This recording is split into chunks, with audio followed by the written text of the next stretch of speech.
Good evening. Welcome, everybody. Thank you so much for joining us. My name is Billy Hughes. I'm the Director of Alumni Relations here at Stern. And we have a full house, and we are so excited. We are thrilled about the panel tonight, but I want to turn it over to Eli Wu, who's a student here. He's with the private equity student group, and he is going to have the pleasure of introducing all the panelists. So, welcome. Hey, Eli. Thank you all for coming tonight. I have the pleasure of introducing this amazing panel of women in emerging digital leadership. Our moderator tonight will be Susanna Keith. Susanna is a marketing professional and is a Stern alum. We also have Tina Exarchos, who is the former CMO of MTV and was instrumental in building the MTV brand. She has started a role that has not currently been announced. We also have Fran Hauser, who is a partner at Rothenberg Ventures and has supported dozens of media and e-commerce companies, including Rent the Runway and Hello Giggles. Susan Lyon is president of BBG Ventures, a fund that is focused on women-led consumer internet businesses. Tiffany Pham is founder and CEO of Mogul, a platform that connects women to trending content personalized to their interests. Shannon Reed is president of digital at MEC and is helping to guide clients through digital trends in their businesses. Jose Zelstra launched womensdebate.org and has over 20 years of experience with CEOs and executive teams of global corporations. Please welcome me and welcoming these panelists. Thank you, Eli. It's so exciting to be here and look at such a big crowd. And really our goal of this event is to empower and support women in innovation careers today, focusing on emerging digital leadership. And as we know, innovation is something that needs to happen in every company, in every organization, no matter how big or small. Whether you're IBM or MasterCard or the latest, greatest startup that's going to be the next Facebook, we need to constantly look for innovation, and that's what's going to help make our nation great. So let's get down to business. So for the team, what do you see as the next big trends in the emerging digital media space? And I think, Shannon, maybe you could take this one first. Sure, I'd be happy to. I think some of the interesting things that I'm seeing right now, there's what I wouldn't necessarily call emerging, but the platforms that have already emerged that are actually starting to become real businesses. So in that bucket, I would put Pinterest and Snapchat specifically. Snapchat is really starting to turn into a real business with real media dollars that we can put behind it on behalf of our clients. So I should maybe give a little bit of context if anybody doesn't know what MEC is. MEC, Media Edge, CIA, if anybody remembers Media Edge. We're part of Group M and WPP, so we're part of the media buying side of the advertising industry. So my job is to buy media on all of those digital properties and then some, and that often means into the emerging space as well. So Snapchat has been an interesting place for us to see. I think the other things that are getting us really excited, and I know there's a panelist here who can spend more time talking about it than I can, is really the world of augmented reality. Artificial intelligence is also really important for us right now. I'm sure, I hope you've all heard about the F8 conference that happened last week with Facebook. If you didn't, I would encourage you to go back and watch Mark Zuckerberg's opening speech. He was, I think, probably the best speech I've seen him give yet as a CEO, so it was actually encouraging to see him growing up too. And I think the world of bots is something that everybody's talking about. There was a great article from MIT this last week that really discussed whether the bots are ready to be real-time or not, and or prime time. There's still a lot to be done there to make them functional. You would agree, Fran? They're still making a lot of mistakes. There's automated chat bots that are responding to you. Some of them are really funny, and those are fine, but if you want it to really do something for you, if you want it to be able to book your travel, or if you want it to be able to order your cheeseburger, there's moments where if it's doing a very simple task, it's fine. If it's doing a more complicated task and really trying to replace human intelligence, it actually gets a little bit more complicated. But those, I think, are some of the emerging areas that keep us excited, keep our clients excited, and keep us looking at how we're going to participate in those places as a brand in the future, or for our brands. Great, and Tina? Yeah, I would just say, I think to take it, to jump off of that, you know, there's the platforms if you think about Snapchat, but then if you back it up even further, it really is about content in those spaces. So Yes. mobile video really right now I think is the most explosive of trends. It's not even a trend, it's, you know, it's happening. So if you think about contextually what's happened in the industry, you know, 30, 40 years ago, the pipes were all laid for cable, and then what happens next is the content creators become kings. All those cable channels, you know, proliferate. So now I think as you see smartphone proliferation, everybody has a smartphone, it's video content on mobile that really is the biggest trend. So, you know, it's kind of jumping off Snapchat. The reason why Snapchat is working and is so huge and you are putting clients into that space is because the content in that space is actually starting to connect and work. So really I think video is, I don't know if you have anything you want to say on that, but it's about video right now. Yeah. And just again, now if you look across the kind of the landscape, content creators in the mobile video space are just exploding. So. No, it's such an exciting industry to be in. So our next one is, and very much teeing up on this question, is what do you see as the next tech innovation to reach consumers, especially in virtual reality and artificial intelligence and the cloud? Those are the big buzzwords, big data. So Fran, do you want to take this one? Sure. So I work at a venture capital fund called Rothenberg Ventures, and we're actually the most active investor in what we call frontier technology.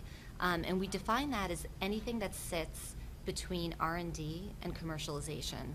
And VR is a great example of that. AI, space, drones, machine learning, are all in that category. I'm personally really excited about VR. I think that it is the next big computing platform. You know, I think we had the internet in the 90s, we had mobile in the mid-2000s, and I think the next big platform is VR. I think it's going to disrupt every single industry, including media. And, you know, I get really excited when I see things like companies like Deepstream, you know, that are using virtual reality for pain management purposes, or Sios, which is curing phobias through virtual reality and exposure therapy. You know, in journalism, like there's no better way to tell a story, really, to build empathy than doing it through virtual reality, because you can literally put yourself in that other person's shoes. So I think it's something that we're really bullish on. I think the first commercial model is probably going to be more in the B2B space as opposed to consumer. I think it's going to take a little bit longer on the consumer side, but every brand wants to experiment with VR in some way. So that's a lot of what we're doing too. Like, in addition to investing in these incredible companies, we're also sorry, people are coming in that I know. So we're also talking to brands and helping them think through how do they dabble in it, how do they learn about it. And I think it's going to be really useful for training purposes. I think it's going to be really useful for surgery, to be able to do remote surgery. So it has so many applications. I think that's what's happening right now is everybody looks at it and feels like, oh, this is fun and interesting, and everybody got their New York Times, you know, cardboard box and is, you know, kind of feeling their way around. But just thinking about the applications down the line and how quickly that's going to come is. And I also think, going back to Shannon's point, Mark Zuckerberg is like the perfect evangelist for this, because he's posting on Facebook all the time. Do you guys see this? He's always like his little posts about VR. So I feel like if anybody can bring it to the masses, it's him. And the fact that they made that investment in Oculus 2 years ago was just brilliant. I think that was the beginning, really. One of the smart things they did at F8 was they sent home all of the developers and all of the marketers with VR headsets. As a kind of a parting gift. Last year they gave us Patagonia jackets, which I thought was really lovely. I didn't get to go this year because they gave my ticket to one of my clients. She got the VR headset. So jealous. I was like, I think you owe me a VR headset. But the interesting thing is talking to her. She's a marketer at a very large beauty brand, and she is obsessed with it.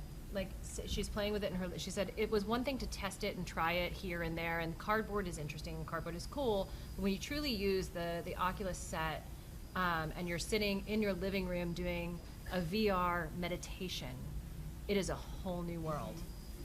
She said every once in a while I just turn on the beach and I go to the beach for 15 minutes, and there's something that just relaxes me and calms me down. So I do think, Fran, you're right. The whole thing on phobias and places that this can go. I think it's tremendous.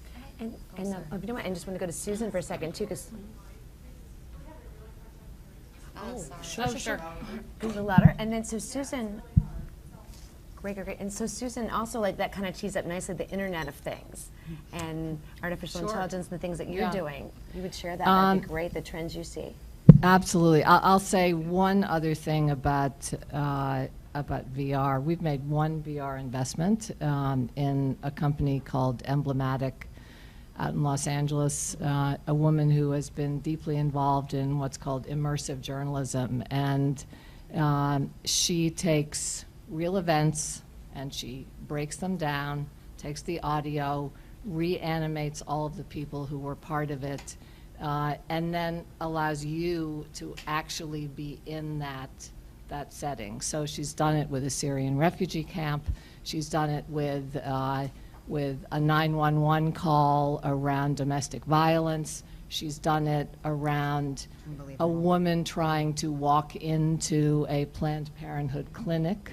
And I will tell you, I read a ton, but to actually experience what someone goes through when they are in a Syrian refugee camp is a very different experience. And what she talks about is, can we bring empathy to journalism again so that we're not inured to what's going on around the world and we can actually begin to stand in someone else's shoes.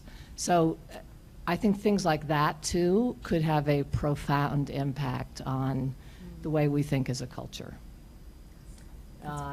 A couple of other things I would say, yes, IoT is going to be incredibly important. Connected devices are everywhere. We've invested in several. And I saw one this morning that I thought was utterly fascinating. These are growing pods where you can actually grow your own vegetables, your own produce, with 2% of the water that you would ordinarily use growing something outside. And all of it can be adjusted, can be controlled from wherever you happen to be. So if you need to change the temperature, you need to change the lighting, it's all there on your app, and you can do whatever you need to do. But the idea that we can actually have produce, fresh produce, at any time of the year in any hemisphere, essentially, and use 2% of the water. Currently, 75% of all the water on the earth is being used by commercial farming. So if we could find an alternative to that, I think the most exciting things happening right now are that entrepreneurs are looking at some aspect of life, work life, home life, society, and saying, I can fix this. I can start a company using technology that is going to fix this aspect of it. And we see it every single day of every single week. We've seen over 1,000 companies now in the 20 months that BBG Ventures has been up and running, all with at least one female founder. That's one of our gating factors. So I think this is a really exciting moment for entrepreneurs and a really exciting moment for anybody who is thinking about a career or a career change, because there's just a world of opportunity out there that's been opened up by the fact that technology is now freely available. You can take a product to market and see whether there's market fit for a couple of $100,000 instead of millions of dollars, and that's opening the world of entrepreneurship to a vastly larger group of people. That's great. Now, Fran, was there anything further you wanted to say? Björn? I lost it. Yeah. Sorry. We'll come back to you guys. I know you have so many good things to say. So recently, I don't know if anyone caught that McKinsey's Global Institute came out with a report, The Power of Parity. advancing women's equality in the U.S. Hopefully everyone will get a chance to see that. It's really, really good findings in here. And to that end, you know, it's talking about how we can get women to have more equal pay. You probably saw the issues about the women in the World Soccer League last week. There was a lot in social media about that, especially with Equal Pay Day. Obama did some great speeches behind it. But how do we get more women in leadership roles in the digital, tech, advertising, and media silos of corporate America? Tiffany, you want to take this one first? Yeah, sure. Well, I think generally to inspire the next generation of girls and create an impact in the workplace, we have to serve as an example for them and showcase those examples to as many girls as possible, because as I said before, once girls can't be what they can't see. And so that's actually what Mogul does, the company I run today. We reach about 18 million women each week as they essentially exchange insights from the ground level and share their careers and their lives and their journeys, so that from that exchange of information, all of us together can gain access to more knowledge from each other and become stronger and better together, becoming the best versions of ourselves. And so through that exchange of information, that's how I think we can encourage each other to continue rising up in the workplace, because otherwise the stats are quite dire. I think women represent just 10 to 15% of share of voice in terms of op-eds on boards. Women represent just 15 to 20% of top leadership positions. So by standing together, and you know, as an example on Mogul and sharing those insights, I think we can rise up together this way. Oh, excellent. So Jose, so tell us about, Jose has done this wonderful initiative called the Women's Debate.org. And the group is calling for a live presidential debate on women's issues in a nonpartisan way, a very objective way to create awareness. So how do you think that this particular question can be addressed? So I was listening to the virtual reality and the empathy. I'm thinking, wouldn't it be great to put that on these presidential candidates to learn about empathy as it relates to the common, you know, individual, and what, you know, what women especially experience. But in terms of leadership, I think organizations can certainly play a part. I think everyone needs to, whether you're an organization, whether it's government or in individuals, they can all have a part in getting more equality in the corporate space, whether it's you know, through education and STEAM, whether it's a company looking internally at their organizational biases, or we call institutional biases. And we all have biases, but we need to recognize those and overcome those. To really, you know, hiring, promoting, advancing women to middle and senior management, because, you know, there's certainly a lot entering the workforce, but they seem to drop off, and oftentimes it's related to women having children and not finding accommodation within the corporate structure to make sure that they have the flexibility and you know, other barriers that exist to be able to continue to advance in the organization. But women themselves can also do themselves a favor by looking at their kind of behavior and what they can do to help succeed themselves within the organization. A few years back, I was working with a number of CEOs, and they genuinely said, we need more women in leadership roles. And we've tried. We've put women through training. We've got mentors and sponsors, and you know, we've even had quotas, but the results are just not there. So what are we doing wrong? Can you find out? And it's true, they had a lot of the policies and practices in place, but the results were not there in getting more women in the senior ranks.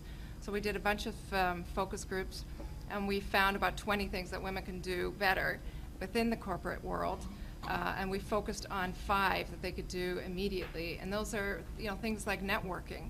Men are great at networking, but women like to network with people that they enjoy hanging out with. So it's more of a social network rather than a strategic network. Women also need to look at their communication and their body language. Mental agility was a key one that women, I think, can, you know, be more like men in that regards, where, for example, if a project failed, men would just kind of, you know, pick themselves up and say, well, you know what, the environment wasn't ready, or, you know, we just didn't have the right resources, or, you know, they always found excuses. Mm-hmm. Women, on the other hand, said, oh, I failed, I made a mistake, I did not work hard enough, I wasn't smart enough. So a lot of it's, you know, how women actually interpret their space and how they continue to, to advance in their careers. So there's, like I said, there's a lot of things that government can play a role, whether it's through paid leave, providing affordable child care. Corporations can play a role, perhaps having a daycare on site or giving flexible work structures. And then women can play a role in asking for those promotions, asking for pay. I had one senior executive, and these were all senior women, come back to me and said, hey, I got a big promotion the other day. I went from a regional manager to a global manager. And I said, that's terrific. And there was a big announcement, and I said, that's great. Now you're having, you have more impact and more. She said, well, the only thing is my pay didn't change. I said, well, did you ask? Well, no. This is what was given to me. So I think men have a better propensity to ask, and ask for that raise, ask for that promotion, ask for things that they are entitled to. And I think there's a lot of learning, cross-learning that we can do to make sure that we have a more equitable workplace. Yes. Excellent. Well said. Here, definitely. So, Tina, let's talk a little bit about individual experiences. Tina, you've worked for over 20 years for a brand that really kind of encompasses emerging digital media. And what are some key takeaways from your experience at MTV that are kind of shaping what you're doing next? So not about like the first Van Halen contest that that's not applicable. It was amazing. I think, listen, one of my biggest takeaways after all those years there was really something that's maybe so basic, but it's about listening to the audience. And when you think about, what are the opportunities that exist right now in the world, everything is trying to fill a vacuum, right? There are needs, and people that do well, go to those vacuums. They fill the needs, and they're using technology in new ways.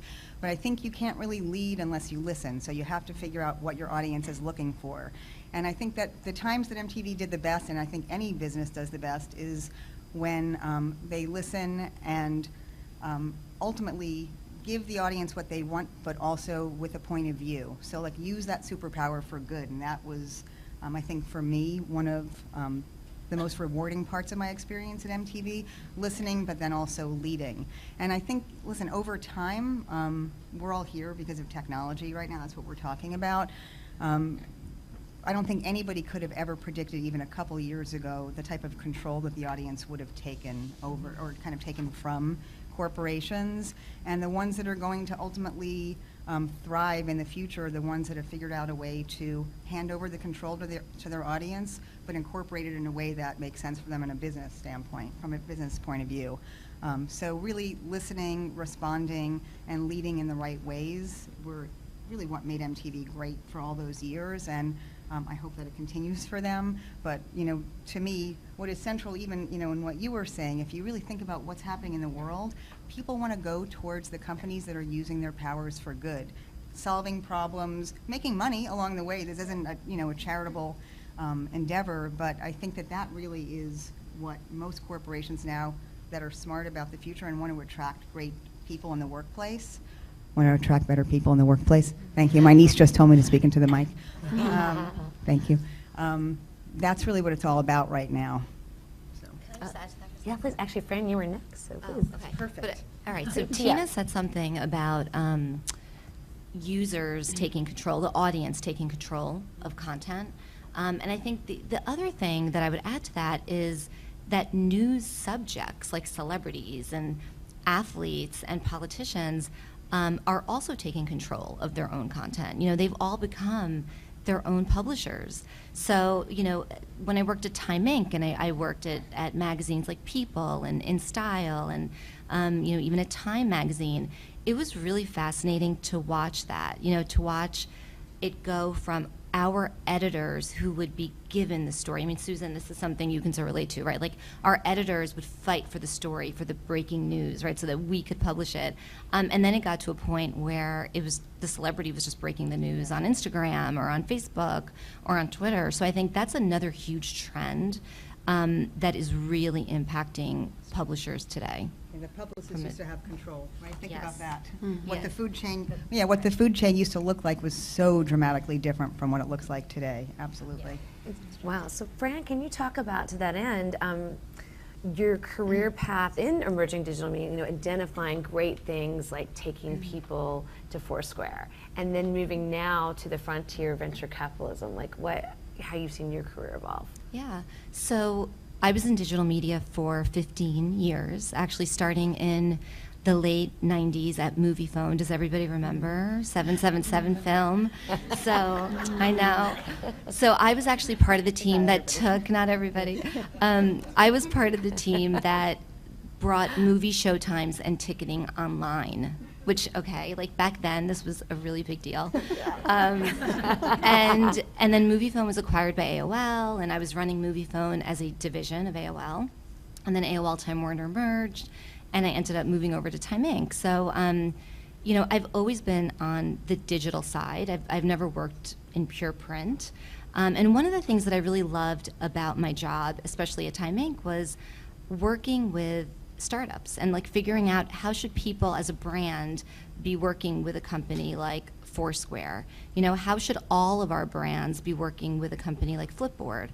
So that was a really big part of my job, and it was something I really enjoyed. And I enjoyed it so much that I actually started angel investing while I was at Time Inc. So it was something that I started doing on the side, this angel investing and advising, and I started working with companies like Rent the Runway and Zadie, and others. And I think it was really through that network that I met Mike Rothenberg, who's the CEO and founder of Rothenberg Ventures. So I think going back to the point about networking and how important networking is and how important it is to sort of, you know, pick your head up, like don't just sit in front of the computer, but go out there, meet people that don't look and sound like you, meet people in different industries. And I think because I started doing that, that's really what brought me over to VC. And I've been at Rothenberg Ventures now for 2 years, and I'm still loving the whole digital media investing part of it. But I also get to learn so much on the frontier tech side. So it's been great. Oh, that's excellent. So Susan, tell us about your work. You know, one of your key pillars is really you have to have a female founder. Yeah. And I know sometimes that's not hard, but I think you can shed some light on there are so many great technologies out there that women are starting. Yeah. I started getting really interested in this whole new wave of female entrepreneurs when I was at Gilt Group. And I was recruited to Gilt. I came out of big companies like Disney and Martha Stewart, and when I went to Gilt, it was a whole new world for me. It was the best thing I could have done, honestly. I went from a big office to a workstation and having people who were half my age who were teaching me things, incredibly valuable. But what I saw was that there was this new wave of young women coming out of not just engineering schools, but coming out of B school, coming out of consulting, coming out of companies where they had sector expertise, and starting a new business. And I would never have thought about doing this when I was 25 or 30. So it was really intriguing to me that they were actually controlling their own destiny, and they were doing something that was risky but could be incredibly rewarding. And some of those early companies, including Rent the Runway and Paperless Post and LearnVest and obviously Gilt, did very, very well in that first wave. But I also met a ton of companies that could not get funding. And when I started digging into it, looking at the numbers, venture capital is still an incredibly male-focused enterprise. Less than 10% of all venture capital goes to women. Less than 3% if it's a female CEO as well as a female founder. And that might have made sense 2 decades ago when most technology was being sold to big companies. So you had guys who were selling to guys. But once we all had this in our pocket and more and more technology was really seeing women as the end user. So if you look at all the fastest growing parts of the internet, social networks dominated by women, the only social network that is not majority female is Reddit. And doesn't that make sense? Right.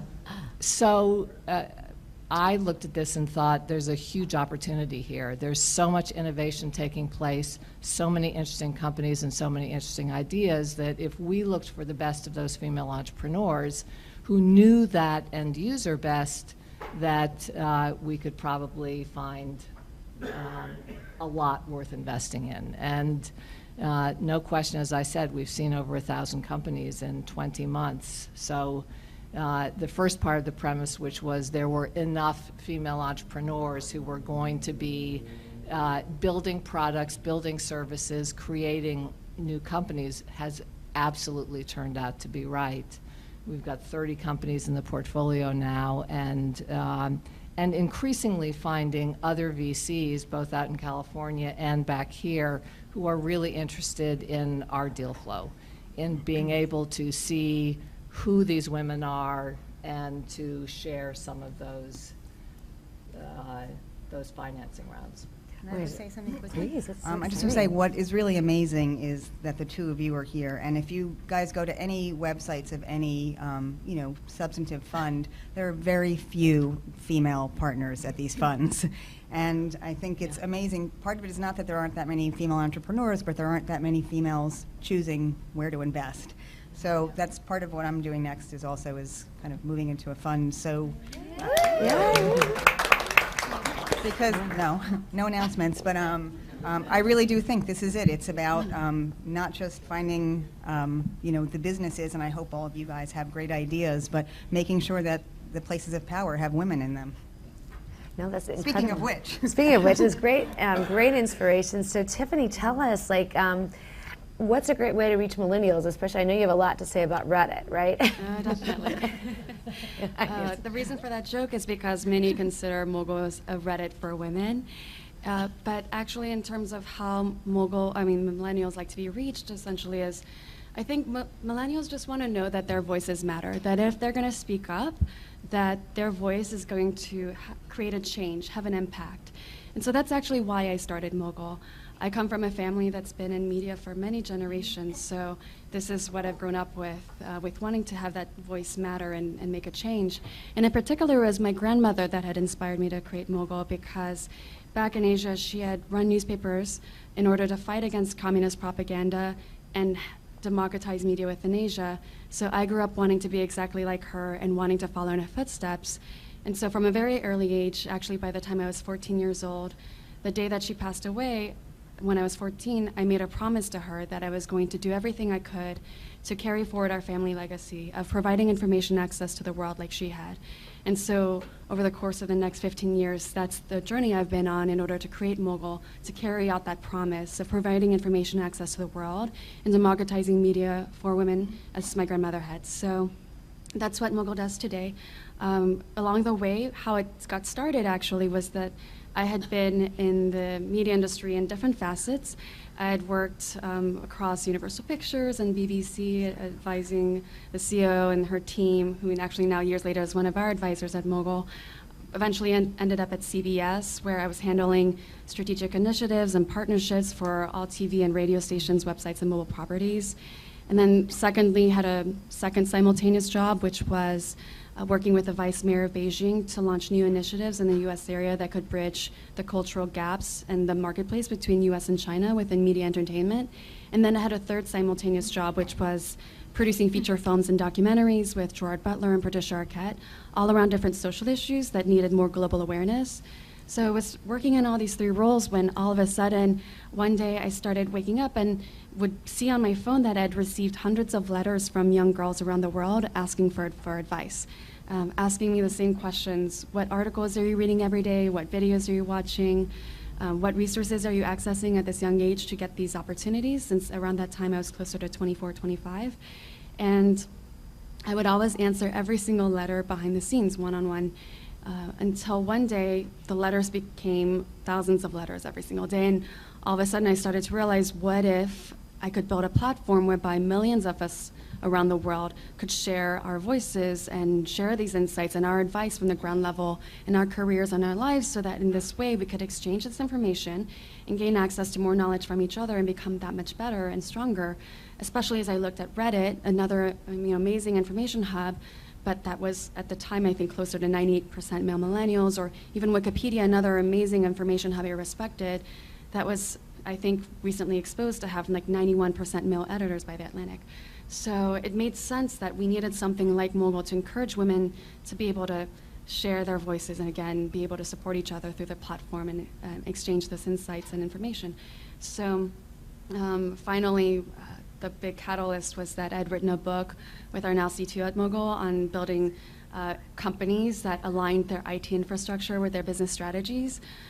So I was writing this book, had published it, and then it got me more ingrained into the tech scene, at which point then I started to realize that maybe I didn't have the millions of dollars to hire a team of engineers, especially because we need amazing VC venture capitalists to help fund these businesses. And luckily we have these 3 amazing women on board on the panel that now can fund these female-led businesses. But at the time, it's an obstacle to run a media organization led by a female millennial and get it funded. So instead, since I didn't have the funds, every single night during the day, I'd work with the president of CBS, with the vice mayor of Beijing, and with Gerard and Patricia. And then at night, I'd sit down at the kitchen table at 3 a.m. and teach myself Ruby on Rails, so that then I could build the first iteration of Mogul myself. And then I would just teach myself Ruby on Rails how to code every single day for a couple of weeks until I built that first iteration. And so then we launched to 1 million users within our first week when we first launched. Now we reach 18 million each week. And now it's been amazing to see how those 18 million are creating that global impact that we had always hoped Mogul could create. As they exchange information on the platform, they're essentially enabling each other to realize that they can be more than what their societies say. So that's why actually the Mogul has become one of the go-to partners for the United Nations for advancing at gender equality and quality education. So I think that's what millennials Wow, want. this is incredible. What were you doing at 3 a.m.? I know exactly what you're doing at 3 a.m. That's amazing. I need to know something. Yeah, please. Okay. So Tiffany and I were on a plane together. We were actually sitting right next to each other a couple of weeks ago. And I think I was like slacking, like watching a movie or something, and I looked over and she was coding. She's still coding. She has a whole team of people, and she's I love it. Oh my gosh, that's so great. That's so great. So we want to, what we're going to do is we're going to have Shannon and Jose just talk for a second as well, and then we'll go to Q&A if that's okay, because I know we started a little bit late and we want to be sure to get your questions. But I want Shannon and Jose to just have a chance to kind of give their nuggets on how they got into emerging digital media. You do this to me every time. You make me follow the person who makes me feel like I've done nothing with my life. I know. I'm going to be fired. You're an impossible act to follow, you realize. I love you dearly, but still. All right, so this isn't going to be nearly as interesting, so brace yourself. I'll try to make it somewhat entertaining. So how I got into emerging media, I'll try and take you on a quick journey back to my childhood. I was born in upstate New York in an apple orchard, moved to Houston, grew up in Houston, spent 18 years in Houston, having a musical theater career before I had any other career. I liked to sing and dance and act. It was all sorts of fun. My mother is a pivotal character in where I ended up in my life. My mother did not graduate college. She had 2 years of college before she met my dad, fell in love, got married, went to live on the apple orchard and have me. They moved to Texas because my dad wanted to work in construction, and construction was booming in Texas. My mom, after she had me, started a bridal shop that eventually filed Chapter 11, but still started her own business, ran her own business. My whole family on her side had started and run their own business, mostly the women. My grandmother also had a bridal shop in upstate New York before she passed away. Everybody seemed to start companies. That was just the thing you did. So my mom started her bridal shop. They diagnosed me with dyslexia when I was about, I guess it was 2nd or 3rd grade. My mother shut down her bridal shop. Like I said, it filed Chapter 11 along the way. That's a whole other story. And she decided she was going to work from home. She was going to teach me and educate me, because the Texas education system in the 1970s, when you said a child had dyslexia, didn't really quite know what to do with that, except to tell my mother, quote, let's put her in the dummy classes. That didn't go over so well with my mom. So my mom homeschooled me for a few years to understand how my brain worked. By the time I went back to school in 6th grade, they tested me because they didn't trust that she had done a good enough job to actually educate me. So they wanted to see what grade I belonged in. I tested into 7th. So that was good job, Mom. She put me in 6th anyway to keep me socially in line with the rest of my peers. And I graduated at the top of my elementary school, graduated fairly well out of my high school, which was a very difficult high school in Texas, still doing musical theater, and ultimately ended up graduating cum laude from college. In the process, my mom gets this job at Clairol, redressing packages at the grocery stores, right? And new box, take the old product out, put it in the new box, put it back on the shelf. Yes, they actually do that. Now you know. And I used to go with her. She loved the concept of the data that was coming out of the grocery store. So she would go into these stores that she was in on a regular basis and understand that the brunette hair colors were selling better in a certain store than the blonde hair colors. And she would look at the demographics of the people who were in the store, and she'd realize, well, this is a Hispanic neighborhood, so it makes sense. And she would move the store shelves around and redesign the store sets, which was totally against Clairol policy, by the way. And she would put more of the brunettes in and less of the blondes, and the store would actually start to pick up sales, and people started to pay attention. So lo and behold, scanners came into play, right? And we started getting all of this scanner data, which let us understand exactly what was happening in stores. And my mom's boss nominated her for an interview for a job understanding and evaluating the scanner data. This was a job that was 3 levels above where she was in her career and something she was in no way technically qualified for, but he saw the talent in her. And nominated her for this job. Next thing you know, she's on a plane to New York. She's having an interview with Bruce Gelb. I'm not sure if anybody in this room actually knows who Bruce Gelb is, but the Gelb family founded Clairol. And so she's interviewing with Bruce Gelb. He says, I think you're amazing. You've got the job. Move your family to New York. So we picked up. We moved to New York. And over the course of the next few years, Clairol became part of Bristol-Myers Squibb. And my mother, no college education, became the manager of customer-specific data for all of Bristol-Myers Squibb. Awesome. Pretty freaking cool, right? Yeah. I think she's amazing. She's now retired. She's an amazing grandmother and about to go do an amazing lifetime trip. We can tell you about that over snacks later. So watching her love and passion for data and Excel, really. I got to be pretty nerdy about Excel, and I thought Excel was a pretty cool tool, and I liked all of this data that we could play with, and I thought it was really interesting. So when I graduated college, I first went to work for the American Theater Wing for the Tony Awards, which was a nice kind of transition into business life from my theater life. And then I said, I really kind of probably need a real job. Nonprofit is not for my profit. So I went to go work for one of the companies that was a supplier to my mom. The company is called Spectra, and Spectra evaluates consumer packaged goods data. And I can tell you all about how that works too. And I was Dee's daughter the entire time I was there because Dee was one of their clients. When I left Spectra, minor pause in the story, met my husband, got married, started at Spectra, had this moment where my husband decided to start a .com. This was 1999. He was going to start this great .com for lawyers. It was going to get funding. He got a seed round, or an angel round, actually, from some folks. He was really excited, bought himself an Audi TT, and then worked out of the house and saved every other penny he could off of that angel round, which was funny. And everything was going great. He was writing his business plan, and he invited a friend of a friend over from an advertising agency because he wanted to understand if he was going to build a website, an online site, what would the advertising model look like? How do you charge for online advertising? How does that work? So this guy comes over for dinner, and I think he thinks that I'm a stay-at-home wife. He was not disappointed because I started telling him about all this cool data that I had access to and how I could understand consumers, and I could create profiles of consumers and understand what they put in their shopping cart. And I just started getting excited, like I do, about all of the information that I had access to. And the next thing you know, he offers me a job at an online advertising agency in New York City, again, still 1999. I initially turned it down. My husband said, "You're crazy. This is the internet. It's the future. You should go." I said, "Sure, why not?" And I did. It was $5,000 more than what I was currently making, and it was Manhattan as opposed to Hackensack, New Jersey. So, all right. I come in. My first client is Alta Vista.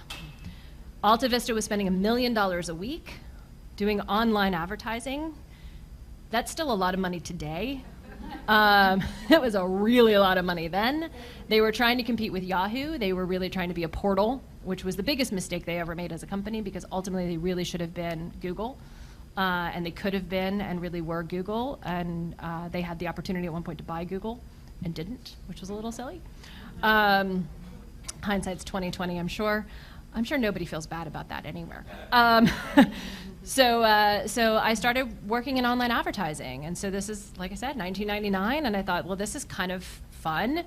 And then 2000 came, and folks like Alta Vista started to go away as clients, and Citibank went away as clients, and all of these .com businesses we were working on started to disappear, and there was this site and SMS messaging service that all of us were probably members of at that time called Fucked Company. Sorry if I offended anyone. I'm quoting, it's the name of the site, it's allowed, right? So it told you who was getting laid off, where and when, 300 people at AOL, 200 people at Yahoo, it was all crumbling around us. And the agency that I was working at got up to about 25 people and was rapidly shrinking back down to about 10. At that point, I had already hired my husband because the site he was trying to get off the ground couldn't get its next round of funding because nobody was funding anything that said .com anywhere near it at that point. So he came to work for me as my media assistant. I trained him how to do trafficking and reporting, which was great, turned our marriage on its head. My husband's an attorney, so it was great to kind of say, you get to listen to me now. That was fun. And as that company crumbled, we looked around and said, okay, what happens next? And my husband said, I think the internet's still a really cool thing, right? I was like, yeah, online advertising's not going anywhere. This is just a problem that we're in right now. So we looked at the agency that we were at and said, what are you guys going to do with your clients? Because they were going to become a consultancy, and they said, we're going to find another agency. And we said, my uncle's got a barn, let's put on a show. So nobody gets that reference, do they? Really old.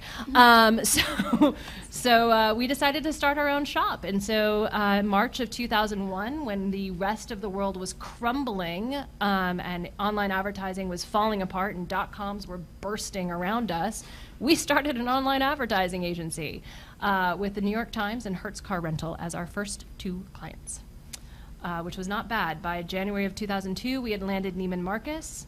And Neiman Marcus being our first real luxury clients, although the New York Times is still considered a luxury client, quickly led us into the world of luxury. And before you knew it, we were the online advertising agency for luxury fashion and retail, running folks like Louis Vuitton, Moet, Hennessy, Giorgio Armani, David Yurman, Michael Kors, and the list goes on and on and on. We worked with every luxury house on the planet. I had a blast doing it. I sold the agency in 2011, stayed for a couple of years after I sold it. It's always nice when an entrepreneur gets an exit, and I'm sure the investors on the panel can tell you that. It's not often. I mean, it's the rare occasion that the entrepreneur, especially a bootstrapped entrepreneur like us, because when you've got investors behind you, they're pushing for that exit. They're going to help you find a way to get you to that solution. We were bootstrapped from the ground up, so we never took outside investment at all. We sold, and then I decided it was time to go see what the big advertising guys did, and I moved over to MEC. Such a great story. I love it. So, Jose, let's hear about your story. And why a women's debate? I won't bore you with my 30-year career. But it's interesting.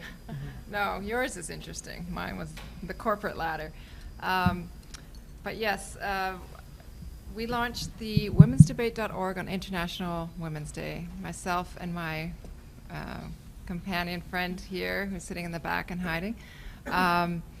And as Susanna said, it's a nonpartisan platform that's calling on a live presidential debate or a town hall, whatever we can get, to really discuss women's real issues. And it came about, and by the way, Mogul's been great, instrumental in getting the word out. And just so you know, I love men. I mean, I have a wonderful husband and 3 sons, so they need this as much as women. But the women's debate really came out of, the fact that, and the reality is, more than half the population are women, and more women vote than men. Yet, during all these debates, and I'm not sure if you followed all the debates, especially in the fall, there was only one issue being debated by all these presidential candidates, and that was, does anybody guess? Immigration? A women's issue. Oh. What women's issue was debated? right? One issue, defund Planned Parenthood. And, I'm not saying that's not an important issue. It should be, discussed, but there are so many other issues out there that are not being addressed that we believe are important. And some of them I've talked about in the corporate space, or the women entrepreneurs, women-owned businesses, women's health, but there's also personal safety. So we have 3 pillars: economic opportunities for women, healthcare, and personal safety. And personal safety could be domestic violence, the human trafficking, which is getting worse and worse in this country. We hear, a lot about campus, sexual assault, online exploitation. There's just so many other issues that I think should be discussed and debated. I don't have the answers, but I know we can find a better way, and that was the premise for the women's debate. Oh, it's such an incredible story. Thank you. So several of you talked about the fact that in your space, the leadership is getting younger and younger. We see it here on the panel. So what have you seen that do for the industry? I'm an executive coach, and traditionally I used to work with 50-somethings, then 40-something. It's now 30s and 20s. So it's very exciting to see it, but there are certainly new challenges. So I'd love to hear what you've seen.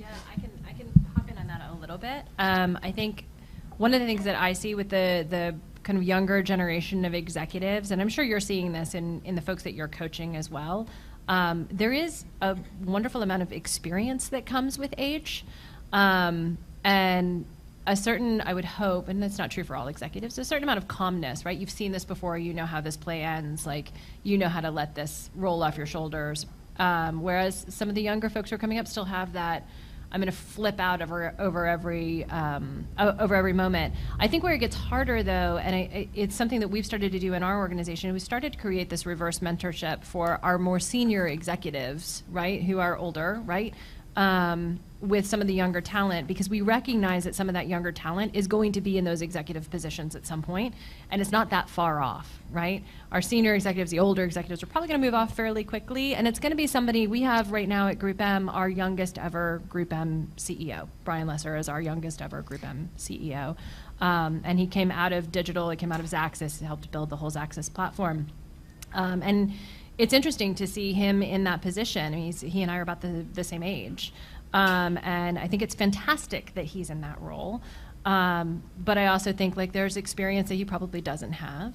That had he been mentored by someone in the senior position, which he was in reality, if he had been mentored by somebody in a senior position and he had the opportunity to reverse mentor that person as well, the learning cycle could have been really complete. And I think for him in that particular case, it really probably was very complete, because we do, I think, a fairly good job of that. But I think that would be my advice. Is I would say pull one together. other thing. I think there's so much that's been written about entitlement, with whatever millennials. But what I think has been written about less, and I've seen some about this, is just how multi-talented kids are that are graduating and moving into the workforce. And I think that the constraints of old job descriptions don't necessarily apply. So whereas you might have hired an editor to do one thing, now that editor knows how to write and shoot and produce and actually publish their own work. So that, I think the constraints of the old job description don't necessarily apply to kids graduating now. And I think that the workforce needs to kind of adapt to that. And it's actually a great, great thing. And I've seen a continued recognition of strengths now in startups, especially with younger executives, and an onboarding, therefore, of senior executives who have existing relationships that can further accelerate the startup. At the same time, those within the younger generation that are at the startup as well, bringing to the table, perspectives whereby they can think completely outside the box since they don't know the constraints that they are actually supposed to, realize that they're in. So I think people are increasingly trying to recognize each other's strengths and bring it to the table to bring intergenerational relationships. And I just have one more thought I wanted to add to that. I was at this really amazing leadership offsite that Susan was actually a speaker at last week. We didn't get a chance to say hello, called Grow. It was put on by AOL. It was a fantastic, fantastic event. And one of the pieces of advice that was given by Tim Armstrong at the very end, he was our closing speaker, the CEO of AOL, was having his own personal board of directors. And I just thought that was such an amazing thought, right? You have a board of directors for your company, but do you have a personal board of directors? And I think for younger executives, that can be even more valuable. And he was talking about David Bell and Jim Stengel, who were in the room with us, who are part of his personal board of directors. And they're also boards of directors for other things he's in. But I think it's really amazing that he's created that network of people that he continues to go to get advice on him, not necessarily the business. Just one other thing. So when I started working for Mike, I guess it was 2 years ago now, he was 29. And he launched this fund as an internship project when he was at HBS. So I went into this thinking, all right, I have so much to teach this kid. Like I literally, I'm going to teach him and the team, very, very young team. And what I realized was I ended up learning so much more from them, I think, than what they even learned from me. And I think the biggest thing that I learned was just this culture of anything is possible.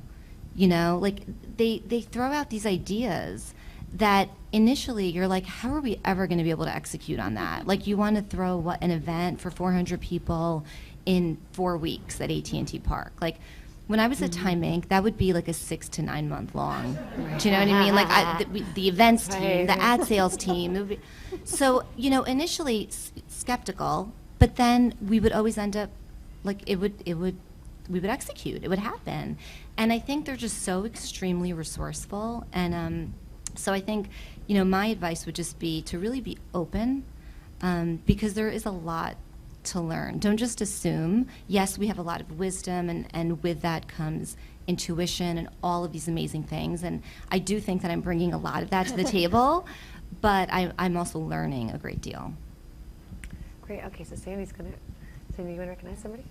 Great. Hi. Hello, everyone.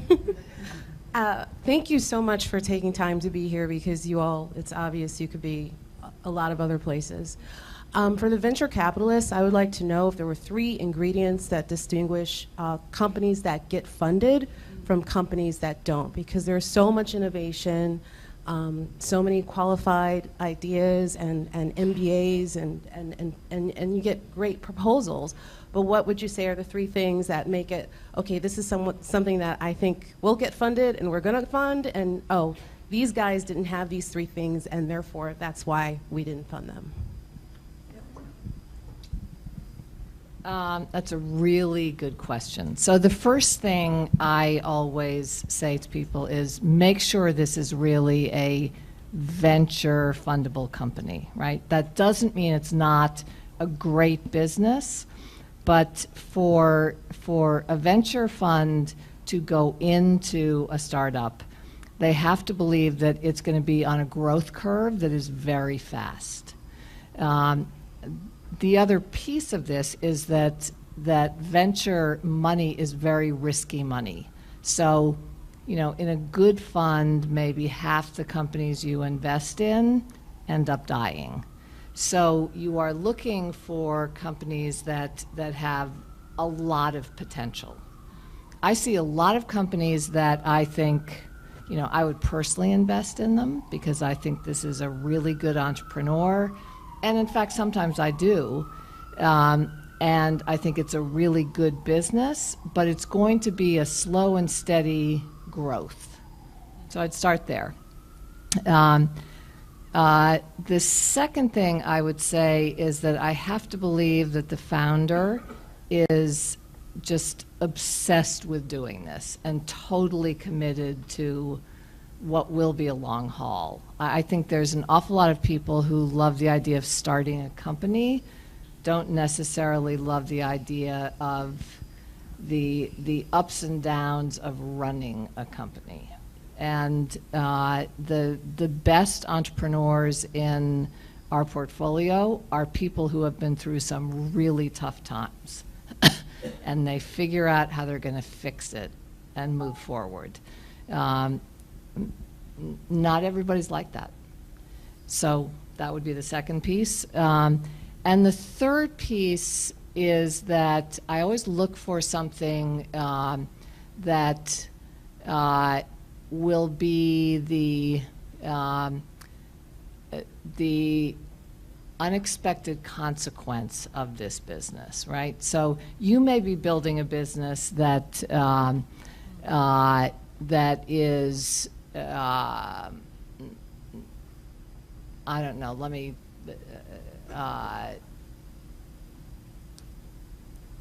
that is selling jewelry to millennials or renting jewelry to millennials on a subscription basis, right? Very nice business, nice upward trajectory. You can buy customers for $27, and the lifetime value of those customers is 5x that. So, you know, there's a good business here. But what I always look for is there something in this, some data play perhaps, something you are learning, something you are building as you go through the core business that is going to be valuable in and of itself. And I would urge you to think about that as you're pitching. Think about, always stay very close to what your core idea is when you're pitching, but have one slide that says, and while we do this, we are learning this, this, and this, and that is going to be incredibly valuable to these other customers out here. Great. Other questions so we can then make a network?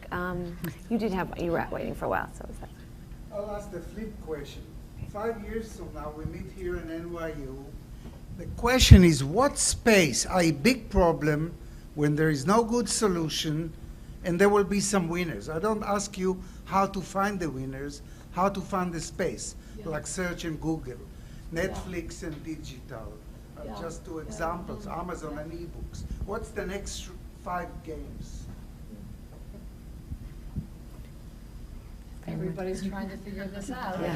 Fran, you want to take that one? Very rich, billion-dollar question.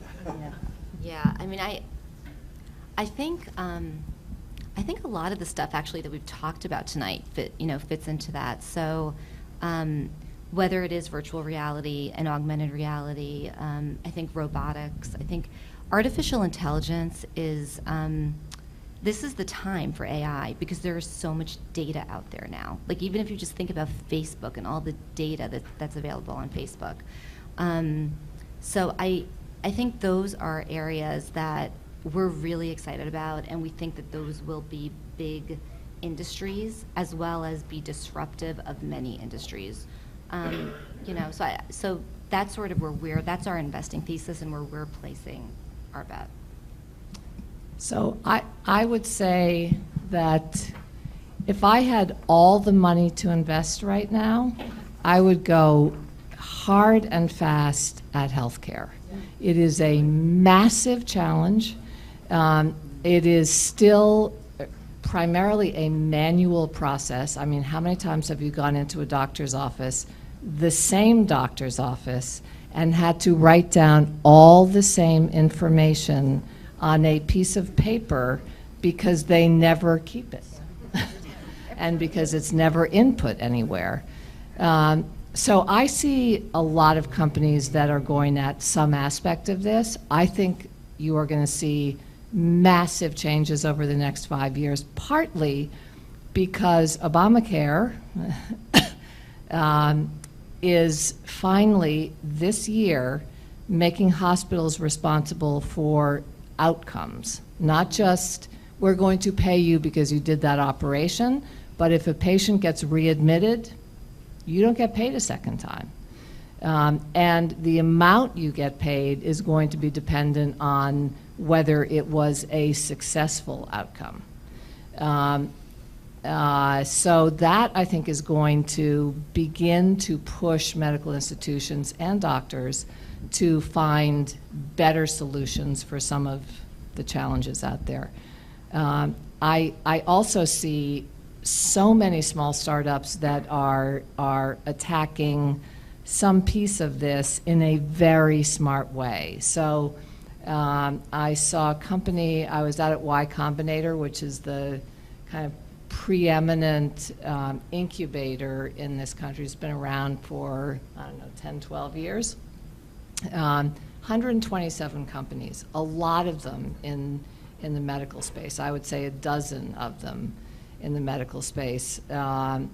Many doing testing, and I can talk about some of those things, but this one company had built a breast sonogram that you can buy or you can subscribe to. They will send it to you every month for 48 hours. It takes you 2 minutes to do the sonogram. The reason sonograms are not used more frequently for breast cancer screening is that there are a lot of false positives. And so what this is doing is looking not for whether you've got masses, but whether it changes month over month. That's what they're reporting on.